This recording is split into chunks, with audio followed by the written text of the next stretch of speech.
Want to give your phone a French twist, or maybe you are learning the language and want full immersion?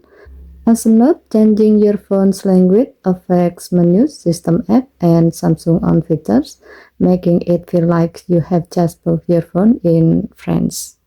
Here's how to do it. Go to setting, swipe down from the top right corner of the screen to open up the quick settings panel, and then tap settings icon. Scroll down the screen to find general management.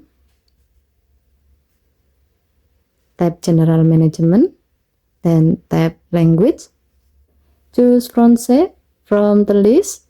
If you cannot find it, tap add language, then select Français from the list. Tap apply button to apply your selection. This is great if you are practicing your French skill, traveling, or just love how parameters sound instead of setting. Okay, thank you for watching. Please help to like and subscribe. Have a nice day.